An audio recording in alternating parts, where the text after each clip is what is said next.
Welcome to the ILE Distinguished Jurist Lecture. I'm Edward Rock, along with Michael Wachter. I'm co-director of the Institute for Law and Economics. And thank you all for coming. We're really thrilled to have you here.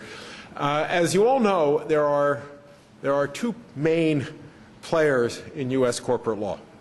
There's Delaware and there's the SEC.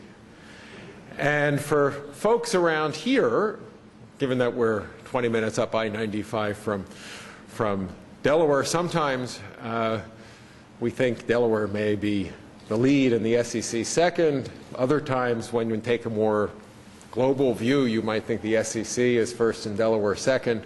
I'm not sure which is first, which is second, but they both matter, and they both matter hugely. And over the years in this series, we've presented a variety of Delaware jurists, including Jack Jacobs of the Delaware Supreme Court, who's here today with us. And I'm pleased that this year we are presenting a representative of the SEC to give you the view from Washington.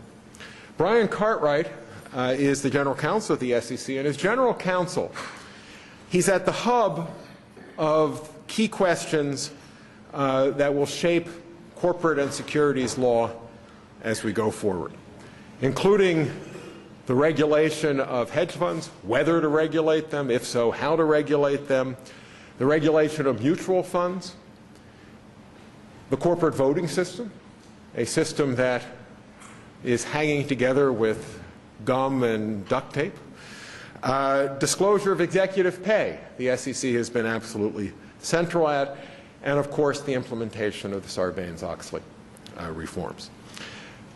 Brian Cartwright's route to the SEC was unusual, and in its oddness perhaps, it provides for the students here a wonderful example, an exemplar of how you can follow your own interests and still end up doing something interesting in the law. Brian started out as an astrophysicist, completed a PhD and worked as a researcher at Cal Berkeley from 1973 to 1977,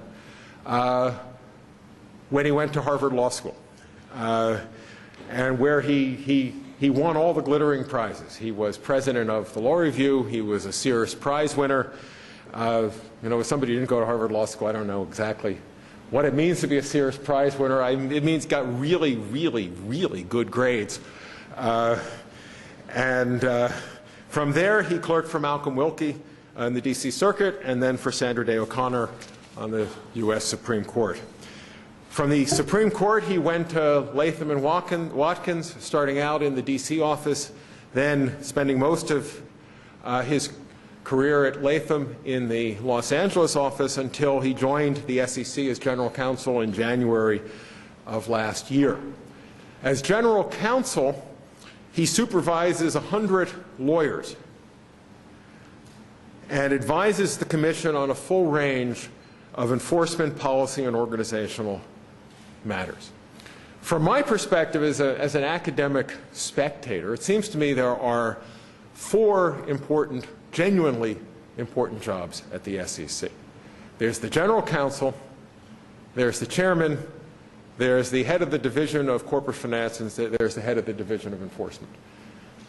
I can say that, right, because, you know, I'm just an academic commentator. But in my mind, if, you know, somebody asked me if I was interested in working at the SEC, I would take one of those jobs over being one of the other commissioners, even though on the organizational chart, of course, the commissioners come on top. And of those four jobs, in many ways, the job that sets the agenda more than any of the others is the general counsel's job.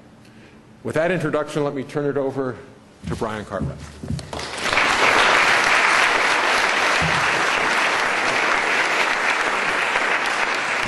Well, thank you very much for that very kind introduction.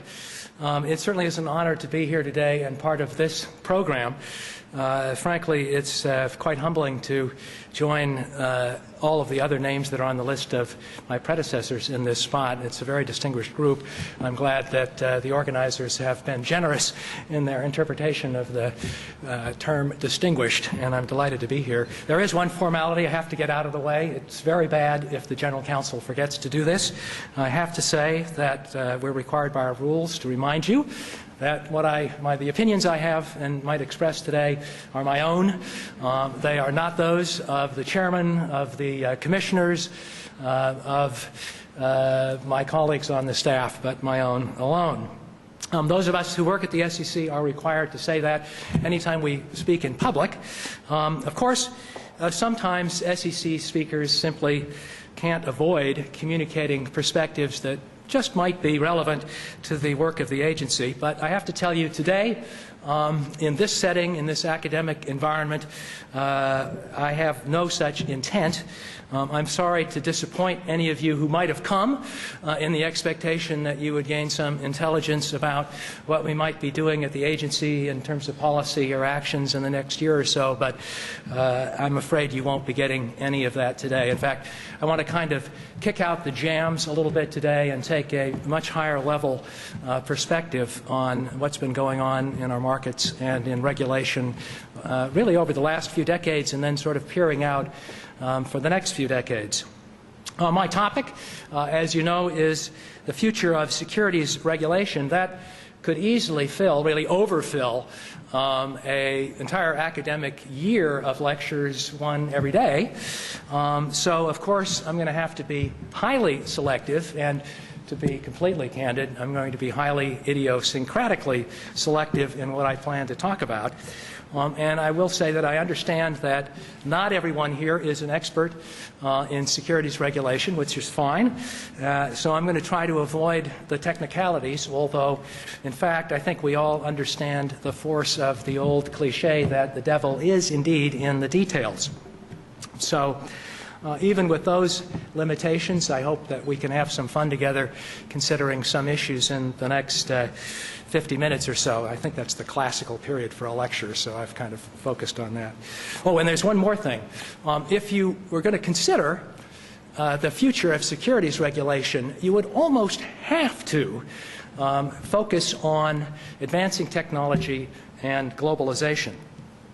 Technology and globalization are each a fascinating and rich source of topics for inquiry in any consideration of the future of securities regulation. They're virtually mandatory.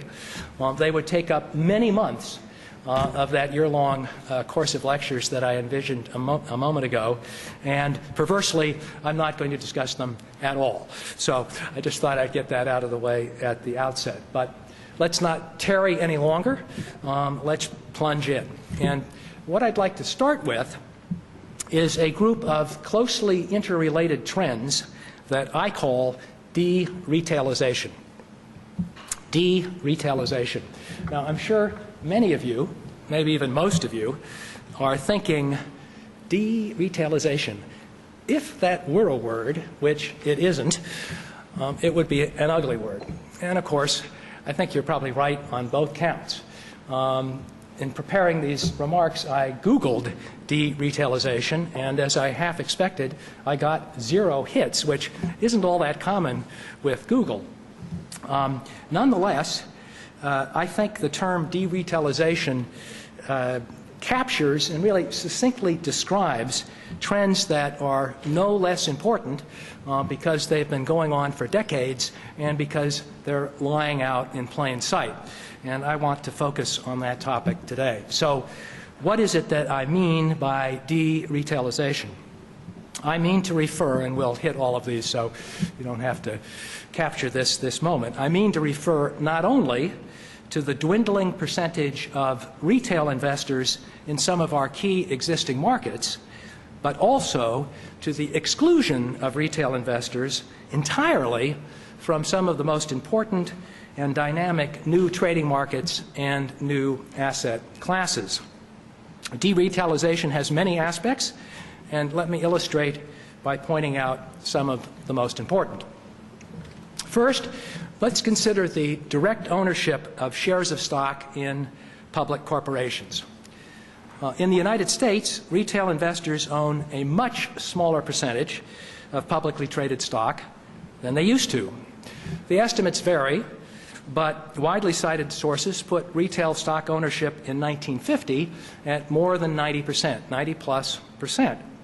While I've seen some estimates that put current retail ownership as low as a little over 30%. There's other estimates that are somewhat higher. The exact numbers don't matter for our purposes. The point is simply that over the last half century, direct stock ownership by U.S. retail investors has been in an ongoing decline relative to ownership by institutions.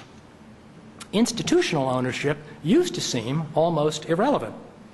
Now, retail ownership seems to be headed in the same direction. This is a long-term trend, goes back decades, and it shows no sign of abating. If it continues, sooner or later, the very roughly 90-10 relative importance of retail investors and institutional investors in the stock market could reverse. But even if that doesn't happen, and I'm not here today to predict that it will, even if that doesn't happen, DRetailization of our stock market nonetheless will have, and already is having, profound consequences. Retail investors, of course, and we just have to sort of drop this as a footnote, retail investors, of course, remain indirect owners of stock. It's just that their ownership now is increasingly intermediated by mutual funds and other collective vehicles. As recently as 1980, the SEC found it necessary to promulgate Rule 12b-1. Some of you may know about that, but you don't need to know exactly what it is for our present purposes, to aid a mutual fund industry that was still struggling to get off the ground despite its origins decades earlier. But in the last quarter century, these financial intermediaries have really taken off. Mutual fund AUM, assets under management, today exceeds $10 trillion, and it's continuing to grow. And retail investors own the overwhelming majority of mutual fund shares, almost 90% of all mutual fund shares. So retail investors continue to invest very large dollar amounts indirectly in stock and other public securities, but only indirectly. This means that increasingly retail investors are not the ones deciding whether to buy, sell, or hold individual stocks, or, and this is very important, how to vote them. When retail investors make investment decisions, those decisions now more often concern which intermediary to employ, not which stock to buy. And this has important consequences, some of which we're going to be talking about today. That's the first form of DRetailization I want to discuss. The second form is the development and growth over the last several decades of important new trading markets that are entirely closed to retail investors. The dark pools of liquidity that you might have been reading about in the press lately are one example, but perhaps a more familiar example is the 144A debt market. For those of you who aren't familiar with this, in 1990, the SEC promulgated Rule 144A, which removed most of the regulatory impediments to secondary market transactions between large institutions that qualify as QIBs. A QIB, or QIB, is the acronym for Qualified Institutional Buyer, which is a term that's defined in Rule 144A generally to mean institutions that have more than $100 million of securities invested. What Rule 144A did was to create an efficient QIB-only secondary market. After Rule 144A was promulgated, the investment bankers, it took them almost no time at all to discover the advantages of selling debt only to QIBs in Rule 144A offerings. The liquidity of this new 144A trading market turned out to be sufficiently high that the initial buyers of the securities from the issuer didn't exact an illiquidity haircut, as they call it, in price relative to what they would have been willing to pay had the securities been registered with the SEC first, so that retail investors could participate in the offering. From the point of view of the issuing company, this meant there was no longer any incentive to pay the additional cost, and perhaps significantly more important, to risk the delay of our registration process at the SEC, which can take many uncertain months to complete. So the 144A market became a very big market. The amount of debt issued in the 144A market today varies very much by market condition, but it is typically in the hundreds of billions of dollars each year.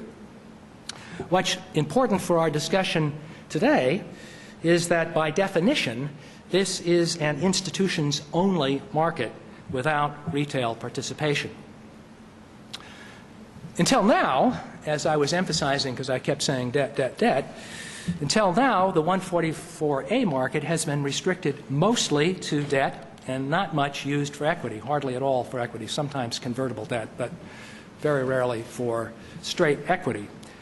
When equity is being sold, the incremental advantage of the capital and liquidity provided by retail investors has outweighed the additional costs and burdens of their presence, at least so far. But this may be changing. Within only the last year or so, at least 5 separate platforms that would provide institutions-only trading markets for common stock, markets that would in effect compete directly with the public stock markets, have been announced or deployed.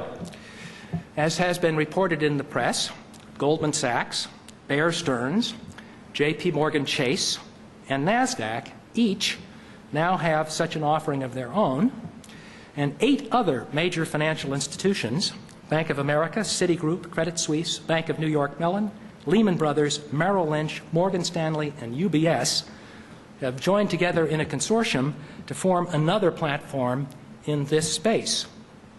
It's still far too early to know whether these efforts will capture only a niche market or have broader appeal, but these major financial institutions, at least, evidently believe it's worth exploring the possibilities. I think this could be a development to watch.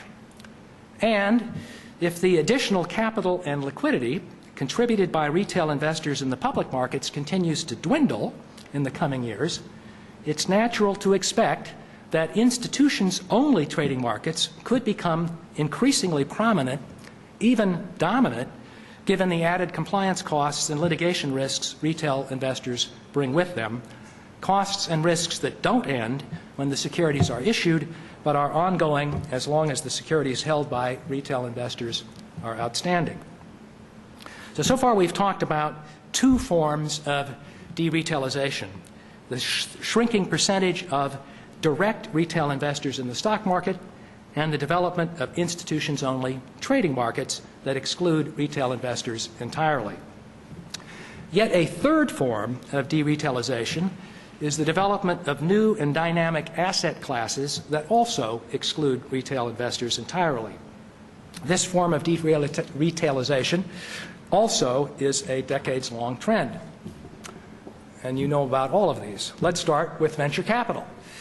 Venture capital funds came into their own in the 1960s after the seminal funding of Fairchild Semiconductor by Venrock Associates in 1959. With few exceptions, such as occasional friends and family investors and employee investors, retail investors are excluded from investing in venture capital funds.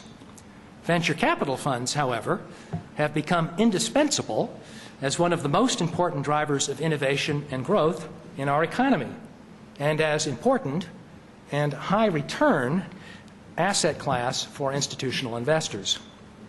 Similarly, private equity funds, which came into their own in the late 70s and 80s, have also generally been closed to retail investors. Private equity funds represent another important and high return asset class for institutional investors. Retail participation, however, has been unwelcome, some very recent and perhaps isolated exceptions to the contrary notwithstanding. Private equity funds, in fact, triply compound DRetailization in that, 1, not only can retail investors generally not invest in them, but 2, the very purpose of private equity funds is to buy out the retail investors in previously public companies, and 3, those buyouts typically are financed in institutions-only 144A and syndicated secured debt markets. It's been 18 years since Michael Jensen published The Eclipse of the Public Corporation in the Harvard Business Review, arguing that private equity funds offer better management than public ownership does. Nonetheless, so far at least, many, if not most companies taken private in LBOs have eventually returned to the public company universe by way of a public IPO. This cycle is not a law of nature, however, and could be altered by the trends we already have identified: DRetailization in the public stock market and the development of competing institutions-only trading markets. The list of asset classes prized by institutional investors, but from which retail investors are excluded, doesn't end with venture capital and private equity. Hedge funds, now very much in the news, also exclude direct retail investors. As everybody knows by now, the term hedge fund is not really descriptive, but just refers to a private pool of institutional capital. Many hedge funds, in fact, invest in the same universe of securities as do mutual funds, albeit with a potentially broader range of strategies and techniques. Hedge funds have proved to be a magnet for institutional investors. Assets under management by hedge funds have been growing dramatically and now are estimated to exceed $2 trillion. So hedge funds are yet another important and high return asset class just for institutional investors. Hedge funds can be thought of as actively managed mutual funds for institutions. If the professional managers working at institutional investors thought actively managed mutual funds superior to hedge funds as investments, they would direct their dollars to mutual funds, but by and large, they don't. Instead, they increasingly choose hedge funds. This is another example of a dynamic new asset class that has come into its own in the last few decades, from which retail investors are excluded. In this sort of introductory survey, viewed from different perspectives, we see the relative role of the direct retail investor shrinking in some of our key domestic markets. Accounting for more than 90% of stock ownership in 1950, the retail investor now represents maybe as little as something like a third of that, and the percentage is falling. New markets for secondary trading, such as the 144A market, are springing up that are designed to exclude the retail investor and the burdens that come with him or her. And over the last few decades, new intermediary vehicles, venture capital funds, private equity, and hedge funds have been developed and are prospering. These new asset classes occupy an increasingly important part of the investment landscape and represent much of its dynamism, but they all exclude retail investors. We're at a university, and university endowments provide a telling example of the impact of deretailization. In the 1950s, the securities portfolios of these endowments comprised almost exclusively publicly tradable debt and equity securities, also available to retail investors. Now, however, these endowments are devoting an ever-increasing share of their securities portfolios to so-called alternative investments, which almost always means asset classes open only to institutions. The best managed of these endowments provide annual returns most retail investors could only dream of.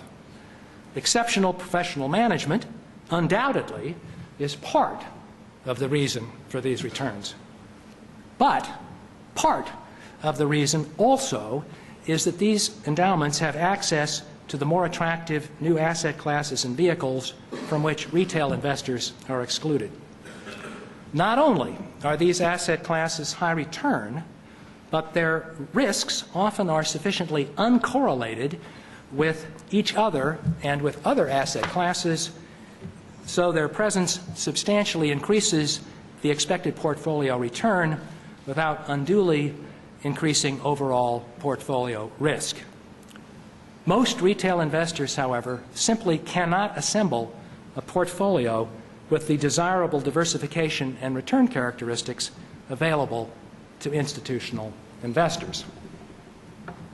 So, it's important to ask, what's causing deretailization? There are two key drivers, I think.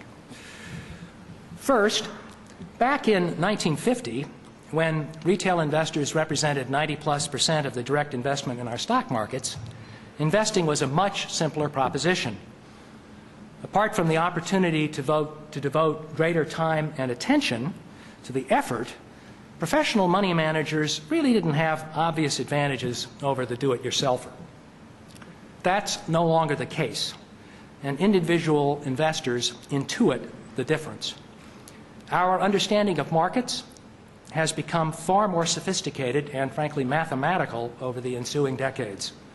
The amateur plays at a disadvantage, so retail investors have simply acted rationally in choosing to turn their portfolios over to professionals, typically by employing intermediary vehicles such as mutual funds. This is only sensible and certainly not a trend anyone should wish to reverse. Okay, that's what's driving DRetailization from the retail investor side of the equation. But now let's consider the other side of the equation and see what's driving the development of new markets and new asset classes that exclude retail investors. We here in the United States, and this is true of most of the other developed markets as well, have two principal modes of securities regulation that live side by side and, in effect, compete with one another. We have a mode that one might call anti-fraud only, as a sort of summary abbreviation, for those markets that exclude retail investors. And we have a mode that one might call retail protective for those markets that permit retail investors. And these two modes are really very different from one another. In the anti-fraud only mode, the authorities generally are not involved unless and until a fraud occurs. In anti-fraud only regimes, market participants generally are not required to register their personnel, their entities, or their transactions with the government. They're not required to file statements or reports with the government. They're not subject to examination or inspection by the government. And government rules do not specify how they should conduct their operations, what they cannot do, or how they can be compensated. Only if there has been fraud do the authorities step in after the fact. In addition, as a practical matter, the risk of private litigation is low, in part because institutional investors often agree by contract to hold their managers liable only for willful misconduct or gross negligence, and in part because any institution perceived in the marketplace to be too quick to bring a legal action could find itself excluded from future attractive investment opportunities. In the retail protective mode, by contrast, market participants are subject to pervasive regulation. For example, contrast hedge funds, the vehicle of choice for institutional investors, with mutual funds, the vehicle available to retail investors. Mutual funds are subject to the full panoply of retail protective regulation. The company that manages a mutual fund, the company that distributes the mutual fund's shares, and the mutual fund itself all must register with the government. All three are subject to extensive examinations and inspections by the government. Mutual funds must file extensive registration statements and reports with the government. And rules and regulations tell mutual funds how they can and cannot conduct their operations. Among other things, these regulations impede or render impossible a variety of investment strategies and compensation arrangements. Hedge funds, by contrast, suffer none of these burdens, nor do venture capital funds or private equity funds. So, imagine that you are a talented money manager with the ability to outperform the competition by investing in the public markets, or by investing in startup companies, or by buying mature companies. Imagine further that the highly sophisticated professionals who manage money for institutions recognize your ability, so they're prepared to permit you to manage their money. Why wouldn't you choose to form an institutions-only investment vehicle subject to the anti-fraud only regime? Well, You might not make that choice if the incremental advantage of the capital and liquidity provided by retail investors outweighed the additional costs and burdens their presence imposes. Evidently, however, that must not generally be the case for venture capital, private equity, hedge funds, 144A, the secured senior debt market, and so forth. Quite obviously, this does not mean we should dismantle or cut back the retail protective regime. Institutional investors have economies of scale retail investors lack. If you're contemplating an investment of tens of millions, you can afford rigorous professional analysis and due diligence. If you're investing tens of thousands, you can't. So retail investors require a regulatory regime that can serve as a substitute, and that's not going to change. Nor would it make sense to foist the costs and burdens of retail protective regimes on institutional investors who neither want nor need them. But now that the defined benefit plan is an endangered species, retail investors increasingly are managing their own pensions. Their inability to obtain the same desirable diversification and return characteristics that institutional portfolios can is a challenge that I think demands our attention. Some university endowments now seek to attract high net worth donors by offering them side-by-side participation in the endowment's investments.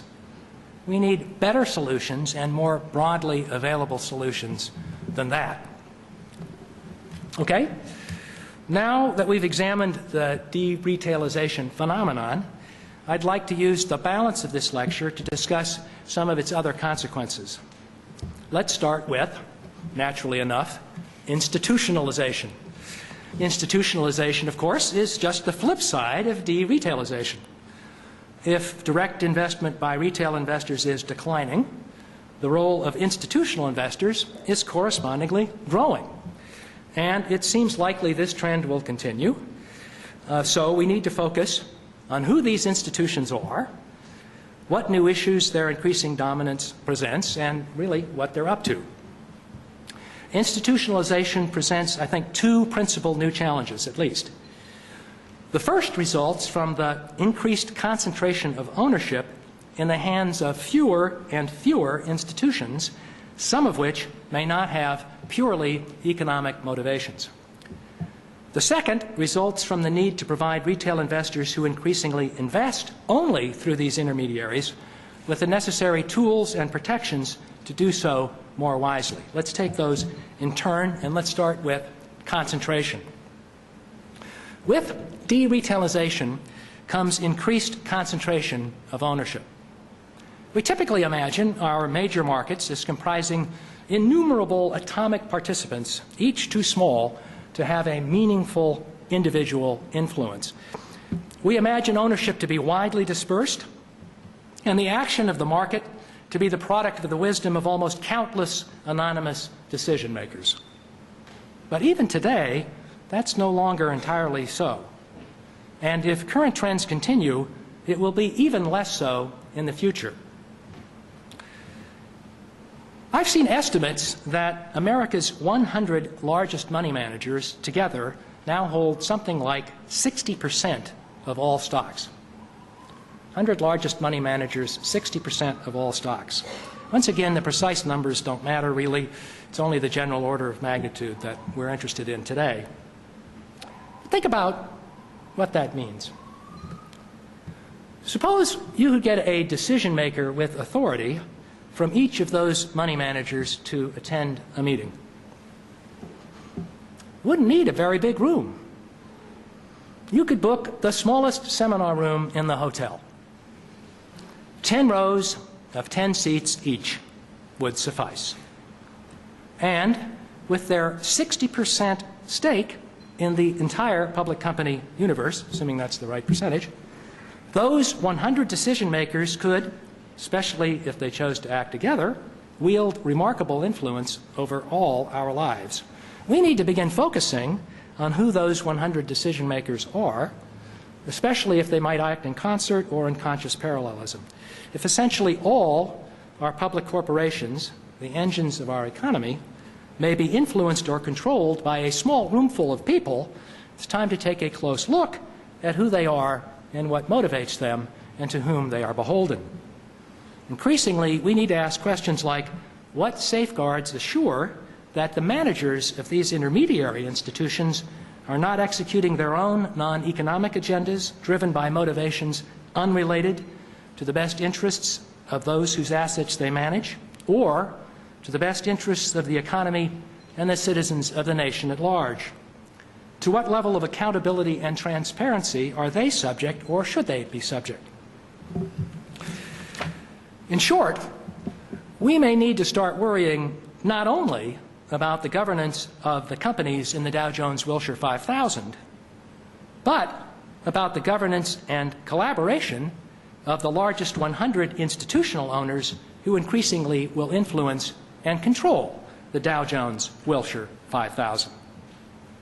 This will be especially true if the governance or other characteristics of any significant number of those 100 institutional owners suggest they may have motivations beyond wealth maximization alone. So, let me give you just one example where that could be the case. I'd like to focus on a class of institutional investors we should suspect might have non-economic motivations: sovereign wealth funds.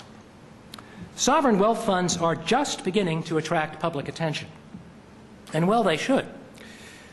What is a sovereign wealth fund? A sovereign wealth fund is just a pool of capital controlled by a government. The sovereign wealth fund may arise in a variety of ways. Many of them are generated by petrodollars. Some are simply central bank reserve holdings. Current estimates vary, but suggest that sovereign wealth funds today probably total somewhere between $2 and $3 trillion. That's about the same, or actually a bit more, than currently is held in aggregate by hedge funds. And sovereign wealth fund holdings also are increasing rapidly. Knowledgeable observers have estimated by 2015, that's only, 8 years from now, sovereign wealth funds will have grown to about $12 trillion in assets. That's serious money. And that's before including their close cousins, the state-controlled enterprises. Think of sovereign wealth funds this way. Suppose our government, the U.S. government, announced that it had invested billions in a major U.S.-based private equity firm. Or suppose our government, the U.S. government, announced that it had acquired a leading proxy voting advisory firm. Or suppose our government, the U.S. government, announced that it was seeking to take a significant position in a major United States stock exchange. Now, perhaps there are a few in the crowd who would cheer these developments, but my guess is that most of you would have at least some reservations, and I think rightly so. In fact, of course, through sovereign wealth funds and state-controlled enterprises, foreign governments are doing everything I just mentioned. The trouble, of course, is that governments can be counted upon to act out of more than just economic motivations. It's in their DNA, and that's a potential problem. It's a potential problem even if it's your own government. It's a much bigger problem, I think, if it's somebody else's government, because then you have to compound already serious concerns about diminished economic efficiency and suboptimal allocation of resources with foreign policy and national security concerns. I'm happy to report that at the present time, among others, the G7, the PWG, President's Working Group on Financial Markets, and many other groups are considering some of these issues. And, in fact, today, Chairman Cox is delivering a lecture at another university in which his principal focus is precisely on this phenomenon of government involvement in markets. His remarks will be posted on the SEC website, as eventually will mine, and I would suggest that if you're interested in this, you should go and read them, because he will spend a good deal more of time than I can on this particular issue. The danger is it's too easy to conflate investment by foreign private interests with investment by foreign governmental interests. The two are very different. Just as investment by a U.S. private enterprise is very different from an investment by an entity controlled by the U.S. government or a state government. One can cheer foreign direct private investment while at the same time having real concerns about foreign direct governmental investment.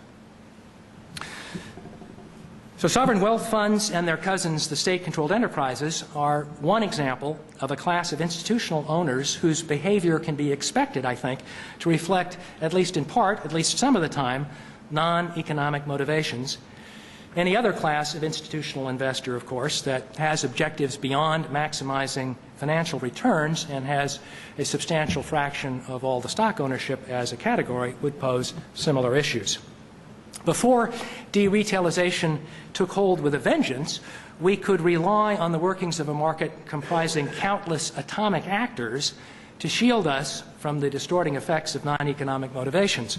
With the trend towards DRetailization and institutionalization and the concentration it brings, we will need to shift our attention to this new level to ensure that our economy and the individual citizens who participate in it continue to benefit from the dynamism we've enjoyed for so long. Okay? So now let's change gears yet again and consider the consequences of DRetailization from yet another perspective. If the investment choice most important to retail investors increasingly is not which stock to buy, but which fund or other intermediary to choose, then we should be seeking to ensure that retail investors have the right tools to make that choice wisely. This should be the new frontier in regulatory policy. And why do I use a term like new frontier? That's because this is an area that I believe hasn't yet incorporated the most recent developments in the theory of finance, including behavioral finance, and we need to do that. Advances in the theory of finance, of course, have affected securities markets and securities regulation over the last several decades, really just as much as have computers, the internet, and globalization. Now, take, for example, the publication in 1973 of the famous paper, The Pricing of Options and Corporate Liabilities by Fisher Black and Myron Scholes. Without Black-Scholes, it's hard to imagine there would be derivatives markets today with literally hundreds of trillions of dollars of notional value outstanding. Or consider just one more example. The publication in 1965 of The Behavior of Stock Market Prices by Eugene Fama. That publication, and others like it, brought us such developments as the index fund, the shelf registration system, the fraud on the market theory, and much more. Given the practical applications of theoretical finance, it's not surprising that if you go to an academic conference these days, you can often find hedge fund managers in attendance eagerly scouring the presenters and the academic literature back at the office for the next big thing. And regulators need to do that too. If the investment choice most important for retail investors these days is not which stock to buy, but which fund to choose, we need to find ways to apply the insights of theoretical finance to the service of retail investors. Let me illustrate with just a few examples. The first from behavioral finance, and then a few from the mathematical theory of active management. And don't worry, I'm not going to go mathematical on you. Obviously, in this lecture, I can do justice to none of these examples, but I can at least point out the potential waiting to be exploited. So let's start. The burgeoning discipline of behavioral finance is predicated on the empirical observation that we're prone to certain categories of mental errors. Judge Posner, in his lecture here last year, noted this and referred to one failing in particular, the tendency to see patterns where none exists. Undoubtedly, there once was survival value in this tendency. It's better to have an overly sensitive pattern recognition system in your brain that occasionally gives false positives when considering whether there's a tiger hiding behind the bush ahead. A false positive might lead to an unnecessary adrenaline dump in the bloodstream, but You might not get more than one chance to miss the tiger if there's actually one there. When evaluating a manager's past performance, however, this tendency to see patterns where none exist leads to the irrational expectation that streaks will persist. And as Judge Posner said last year, people are very poor at intuiting probabilities. We don't really need sturdy academic studies to tell us this.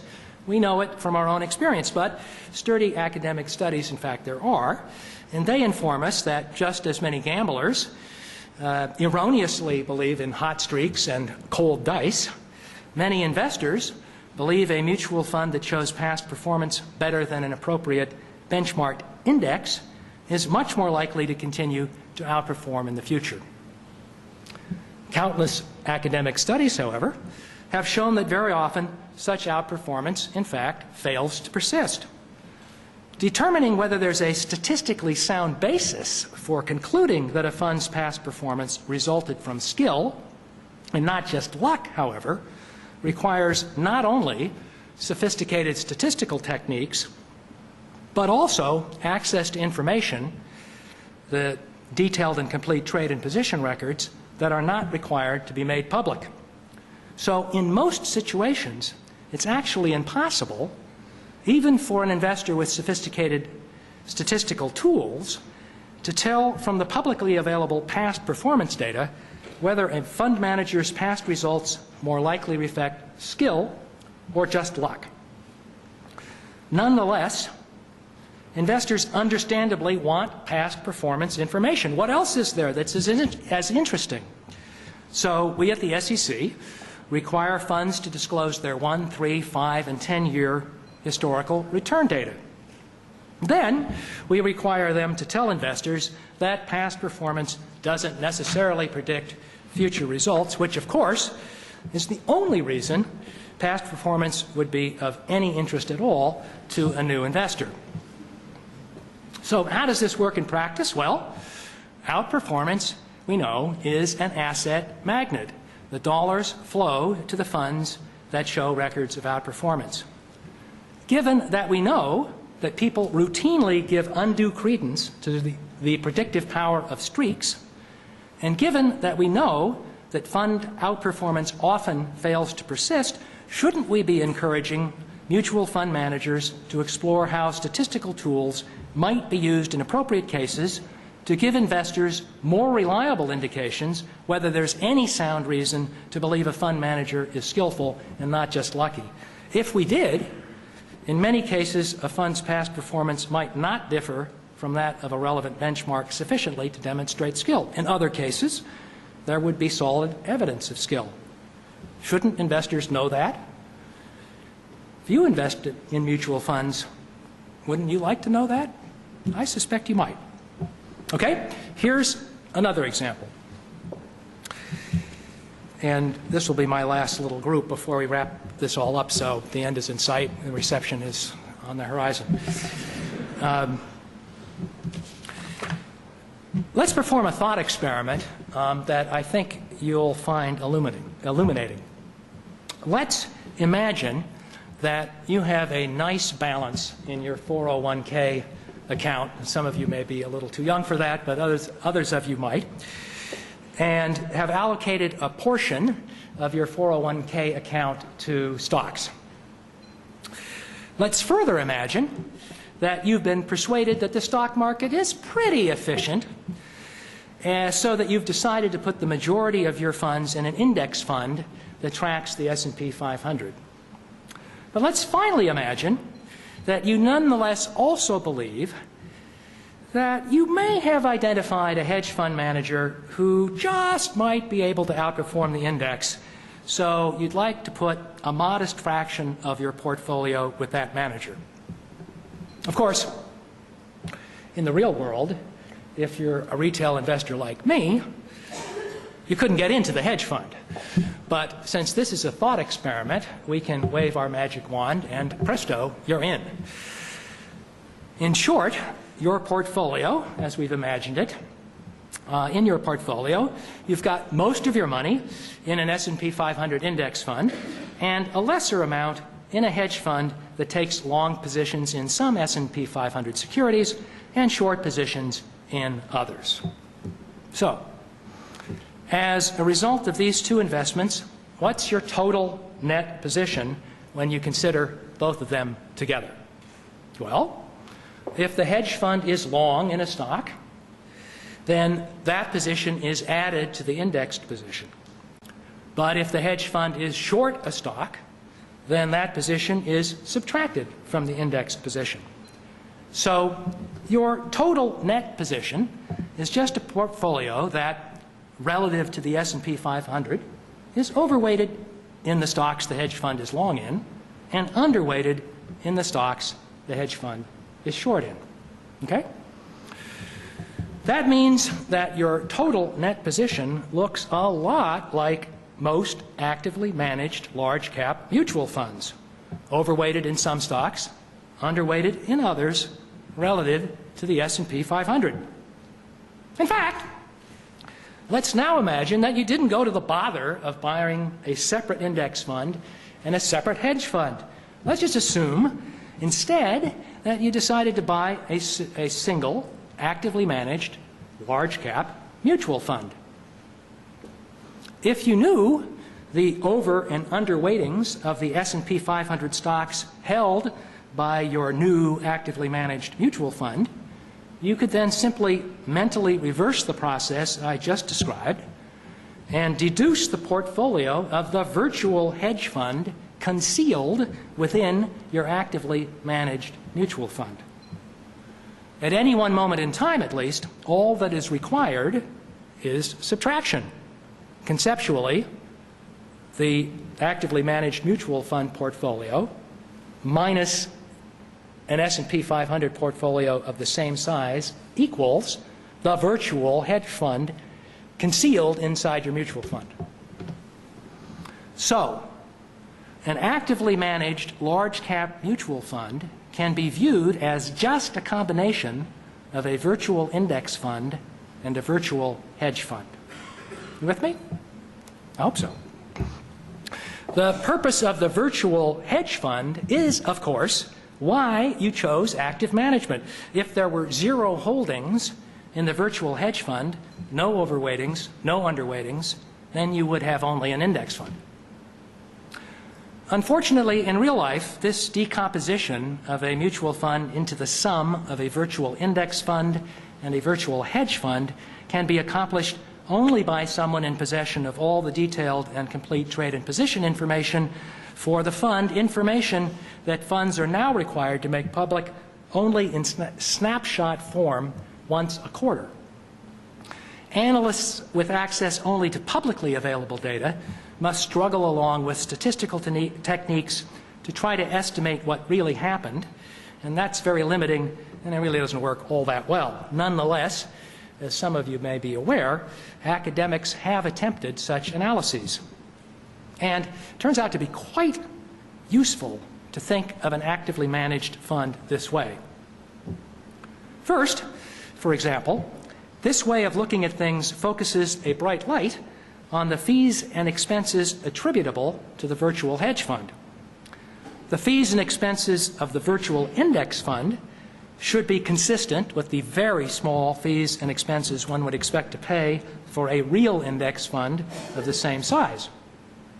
The balance of the fees and expenses incurred by the overall fund are then attributable to the virtual hedge fund. And when this analysis is done, the magnitude of those fees and expenses sometimes is truly eye-popping, which makes you think maybe this sort of analysis should be done so that investors can see what the results are. Second, this way of looking at things also focuses a bright light on the performance of the virtual hedge fund. And unfortunately, the indications from the academic literature suggest this performance can be, shall we say, less than satisfactory in some cases. In one academic study, for example, the absolute magnitude of the mean return in excess of the benchmark, the alpha in the jargon, deduced by the author from published data, covering over 150 large cap funds. So this was the average, was roughly 9%. Now, that would have been respectable had the sign been positive, but it wasn't. An average of minus 9% is not so good. Of course, once you dilute that signal by slapping in the performance of a considerably larger virtual index fund and reporting them all together, the performance of the virtual hedge fund is masked and things don't look anywhere nearly so bad. Third, and finally, this way of looking at things also focuses a bright light on the relative size of the virtual hedge fund and the virtual index fund. Indications from the academic literature suggest, in many cases, the virtual hedge fund is far smaller than the virtual index fund, which means, using Wall Street jargon, investors in these funds may be paying for alpha but getting beta. They're paying for the costs of active management but getting instead something that looks a lot like an overpriced index fund. In the case of larger funds with high AUM, assets under management, crude back-of-the-envelope calculations suggest the advantage of this approach to the investment advisor, not the investor, could reach into 9 figures a year. So, don't we need to be asking how to provide investors who choose active management with the information they need in a form they can use to determine whether or not they're getting the desired bang for their buck and at what level of statistical reliability? I think maybe so. So, there you have it. The ongoing DRetailization, that really is hard to say, by the way, the ongoing DRetailization of the last few decades shows no signs of abating. The compelling advantages that mutual funds and other intermediaries offer by way of professional management, diversification, and economies of scale will continue to attract ever-growing numbers of retail investors, and that's good. The costs of retail protective regulatory regimes will continue to encourage the development of both institutions-only trading markets and institutions-only asset classes, but reducing the protections afforded retail investors in response to this trend is rightly unthinkable. So we may need to develop new approaches that efficiently afford retail investors indirect exposure to these new markets and asset classes. Also, we increasingly will need to focus on the consequences of the concentration of ownership of our public companies in ever fewer institutional hands. This means looking carefully at the non-economic motivations some of those institutions may have and considering difficult questions about what to do in response.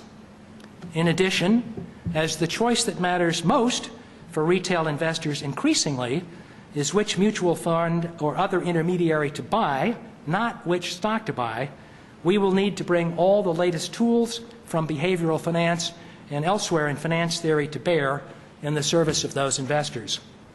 And all of this will take place in a world in which globalization and the onrush of developing technology will be a constant backdrop. Much is uncertain, but I think one thing is clear, and that is that the future of securities regulation is guaranteed to be both challenging and intensely interesting. I, for one, am looking forward to it. Thank you for your patience and your attention.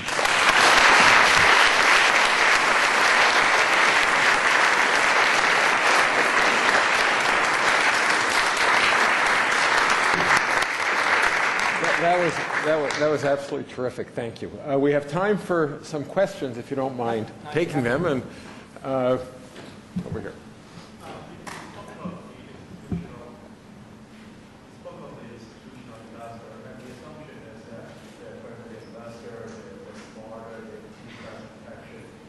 What's been happening now with pension funds and endowment funds is that I think a lot of them are motivated by the caliber, by the development, and they're increasing their allocation to alternative assets without really having the knowledge or the ability to go into the markets. What do you say?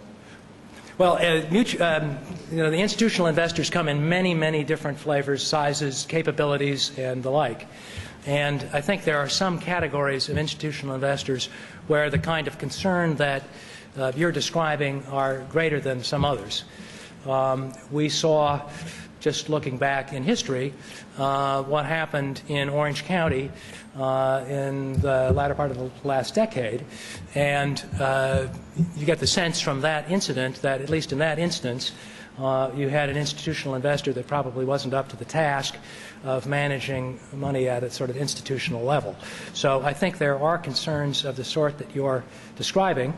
There also are many institutional investors that are highly sophisticated, and basically they just can buy the best talent there is, and so they're capable of doing a very good job. So I think you have to look one at a time to determine whether the capability is really there. What else have we got? Yeah, I'm sorry. Mike? Okay. Let's first, Neela, over there. Would you consider transactions like the Blackstone IPO to be re-retailization, and do you think they could become sort of a countertrend? Well, I mentioned very briefly, I think one sentence, maybe a phrase within a sentence, that there have been some very recent, I think I said perhaps isolated exceptions to the contrary notwithstanding. And if that trend were to really take off, that would be a contrary development, although there it is the manager that is going public, not the funds that are managed by the manager. So there is a distinction. I think I won't get into what I think about the likelihood of that particular trend continuing at this time, but I think you can all make your own judgments as to whether that seemed to be a particular moment in time when this interest was peaked, or whether this is a broader phenomenon that might extend over the longer period. Michael?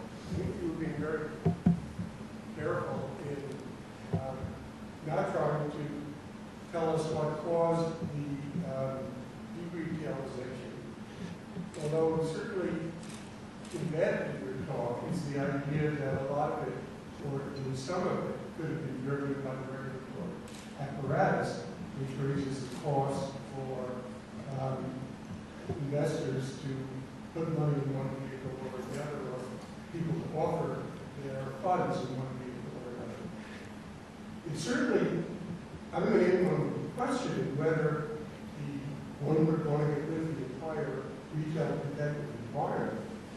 But it does raise the question about whether recent trends, like Sarbanes-Oxley, for example, might go in the wrong direction. That is, if retailization is bad, and you actually haven't said it's bad, but if you thought it was bad, perhaps what you want to do at this point is provide a little less protection as a way of keeping some of the money in the public market. Well, I think I tried to, without spending too many minutes on it, fully endorse the notion that retail investors need the protections. Maybe there are areas where there could be room for improvement. I think that's probably always true. But there's no question that retail investors need a retail protective regime. That's not going to change. We always should be open to possible adjustments as we learn more. And I suggested, I think, towards the latter part of my talk, some adjustments that I think that might be helpful in terms of assisting retail investors in making choices with respect to their institutional intermediaries. But I think, and I think I said this very clearly and expressly, I do not think dismantling or cutting back on the protections we have for retail investors is an option. And we do have these competing systems, and it's not just us. We're increasingly global, so we spend a lot more time looking elsewhere these days. The other developing nations do also, some of them even more starkly than we do. So I think the question that it really is posed is, how do we enable better, perhaps, retail investors to invest indirectly in parts of the market that they now can't get at very readily, either directly or indirectly. What else have we got? Yeah. Go ahead, Robert. How do you ensure that concern over sovereign wealth funds and non-economic motivation doesn't Yeah, well, that's something else that I tried to emphasize. I know it goes by quickly, that one can be very much in favor of a cross-border private investment. I, for one, as a general proposition at the high level, am. But that is very different than governmental investment, either within our own borders or cross-border. And I think in many cases, I mean, we've flirted at various times in our history, but it's never gone very far in this country with nationalized enterprises of various kinds and state ownership of various sorts. That really isn't part of what we've done here in the United States, and we have perhaps the most vibrant economy in the world that suggests that empirically that might have been a good choice. So even if it were our own government, I think I would have, at least personally, some questions about the appropriateness of government investment in the economy directly when it's somebody else's government, and when that other government may have other motivations than simply maximizing return, then I think those kinds of concerns are compounded. And because of the growth of sovereign wealth funds, which are driven by a lot of different phenomena in different places, petrodollars are a big factor, but that's not the only factor. China is developing very large sovereign wealth funds, at least if the projections for the next 10 years are accurate. This is something we need to think through. And when you get into it, I can only talk about things at a very general level, especially if I want to cover a lot of things in 50 minutes. But when you get into it, it's very thorny. I mean, it is very complicated. The kinds of concerns that you raised, I think, are important. We do not want to, I mean, one of the unfortunate consequences of the sovereign wealth fund phenomenon could be triggering protectionism where it's not appropriate and not needed, and that would be, not so good, I think. What else? Yeah. I think most money managers would say that their ability to generate alpha, assuming that they can, is only really valuable to them insofar as how they do it is a secret, right? Otherwise, you have the concerns of free riders, right? If I announce absolutely. generate alpha, everybody else can just follow. Yep. So, I mean, how would you respond to the concern that, in fact, by requiring money managers in regulated investment companies and under the Investment Advisors Act and so on, that requiring money managers to disclose exactly how they generate alpha, assuming they do, would push more of the best money managers into instead managing, private funds such as hedge funds and the like, instead of doing it in some place where they have to tell all their secrets. Right. You're drawing an inference from what I was talking about that I myself did not draw. That is, one way that you could approach this is the way you suggest and just say, every time you make a trade, put it on the web or something, and we'll let the statisticians have at it. I think precisely for the reason that you suggest, that is not a practical approach. Because, as you say, money managers believe they have effectively intellectual property in what they're doing, whether that's legally the case or not. It certainly is economically the case, and so it would be almost an expropriation of their intellectual effort if you were to do that. However, that is not the only possible way to address the kinds of suggestions that I was making, and I was careful not to get to the point of making actual suggestions about regulations, but you could have those folks, maybe even voluntarily, but with encouragement so they had less concerns about liability risks than they might otherwise have or something, do those calculations themselves. And if you had a regime, for example, where mutual funds that were able to establish that they had a statistically reliable basis to conclude that past performance suggested skill and not luck, if there was a regime that made it possible for them to include that in their materials, and you'd need ways to check on them one way or another, but if you could, that might be very interesting. And those that didn't, well, there might be a negative pregnant there. So there's probably a lot of different ways to do this, but I think you're right. Expropriating the techniques of the manager is probably not practical and would never make it through the hurdles that one has to go through to get a regulation adopted. Mike Yeah. Bill. With regard to the increasing investments overseas and in so-called emerging markets, do you see any need for the SEC or the desire for the SEC to expand its reach to protect U.S. investors in overseas investments? Or do you take the philosophy that if you want to invest your money overseas, you take your chances with whatever protections you might get in those countries?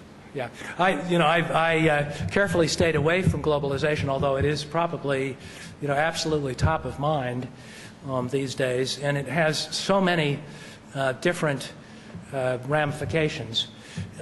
It has regulatory ramifications and it has enforcement ramifications, and they're present all the time. Let me give you an enforcement example. This takes me a little bit away from what you were talking about, but we now have.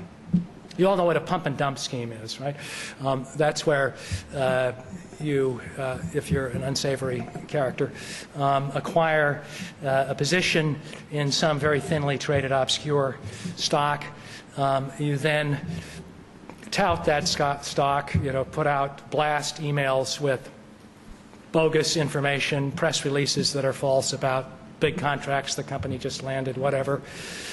You often manipulate that stock by buying and selling it back to yourself through different pockets, so you paint the tape with volume and on an upward tick, and then when the other people come in, you sell. People have been doing this as long as there are stock markets, and a certain amount of our enforcement resources has to go to trying to shut that down, but it's getting harder because and we've had, this is real life, this is an actual example. Folks in Estonia, and I picked that country, it happens to be right, but it could be any country, and this is nothing unfortunate to say about Estonia. Some guy in Estonia was hacking into brokerage accounts in the United States. Let's say the brokerage account had, pick your security, Microsoft, GE, whatever, in the portfolio, selling the portfolio, obviously without the knowledge of the account holder, and then buying the pump and dump stock in that account. And we often find that these schemes are now disaggregating nationally. So you'll have a boiler room operation in one country, you'll have the servers for the email spams in another country, they'll be phoning investors in the third country. So the extent to which we have to coordinate and develop the means to coordinate with other regulators worldwide is becoming increasingly apparent to everyone, and we're working very hard at doing that. We have memoranda of understanding with regulators in many countries, and we're continuing to work on that. There are some other more far-reaching ideas to try to sort of jumpstart this process. But you're dealing with other jurisdictions, you're dealing with the cultural and political and social environment in other places. You're dealing with sometimes a concern that Americans have been, a little bit too forward with respect to how we deal with the rest of the world. So it all has to be done carefully, and it takes time. But it is something that this is now no longer a national market. We really have global markets, and given that we have national regulators, how we achieve in the next 10, 20 years a system that's adequately protective is a challenge. And we could talk about that a lot, but the bottom line answer is yes, the international piece is absolutely critical, really hard, and we're working on it, day and night. Let me call these proceedings to a close, but with just one final word that Brian was too nice to say, which is that for the law students in the room, you guys should think about going to work at the SEC. Yes. There is all sorts of interesting work to be done there. They hire lots of lawyers in a variety of different sorts of programs, and from everything I can tell, it's a great place to start out a legal career. And with those, with the the sponsorship at the end, let me thank Brian for a terrific lecture, and then we'll go.